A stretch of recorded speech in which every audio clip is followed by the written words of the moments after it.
Pourquoi vous regardez ça avec une forme de... Je sais pas, j'ai l'impression que vous êtes blasé. Non, mais véritablement. Non, enfin, je ne suis pas blasé, je me méfie toujours des idées qui ne coûtent pas grand-chose. En fait, c'est surtout ça, je le dis clairement. Ça doit coûter un peu cher, hein, quand même.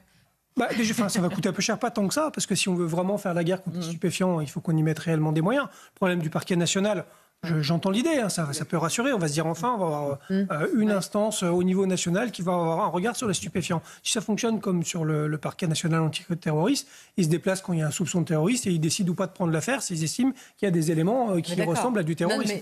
Vous imaginez que le parquet national anti-crime qui va être plutôt, je pense, demain, peut-être être annoncé comme étant particulièrement orienté sur la lutte contre les stupéfiants, c'est-à-dire qu'il va aller faire son marché dans les territoires pour dire, tiens, cette affaire-là, on la prend parce qu'elle est intéressante, elle est grosse, celle-ci, on vous laisse bien, dans votre mouise, on ne viendra pas vous aider et on va vous laisser avec les moyens que vous avez. Ce qui m'inquiète simplement dans ça, c'est... J'ai pas envie que, si vous voulez, ça dissimule, le manque de moyens qu'on aura et qui restera sur le terrain. Voilà, donc je suis pas blasé, c'est que j'entends que ça puisse faire écho, parce que ça fait une action. Je vous dis comme ça, juste aller de manière un peu cynique. Pas comme les fameuses la première mission pour les policiers, vous savez ce que ça va faire? Ça va être de protéger le procureur du parquet national anti-stup. Mais oui, mais c'est ça la réalité. Mais attendez, expliquez-moi. Il faut quand même, il y aura des procédures accélérées, simplifiées. Il y aura une systématisation des fouilles. Il y aura peut-être un statut de repenti, une politique anti-corruption. Tout ça, il n'y a pas besoin du parquet national pour le faire.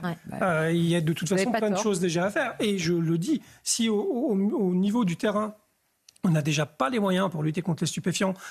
Sans parler du haut du spectre, si déjà on n'arrive pas à les bousculer au plus près du terrain, si après on n'a pas les relais parce que les enquêteurs sont en souffrance, il nous manque plus de 1000 enquêteurs au niveau 2 d'investigation. C'est un bataillon, là. Mais je veux dire, ça, c'est notre réalité. Donc on pourra bien créer un parquet national. Ça ne solutionnera pas notre manque de moyens. Et j'ai juste l'impression que malheureusement, ça va presque le faire oublier quelque temps, alors qu'à la fin, on sera toujours au même niveau, c'est-à-dire un peu incapable d'affronter cette pieuvre. Le ministre l'a dit, ça, je suis d'accord avec ça, que représente le trafic de stupes aujourd'hui.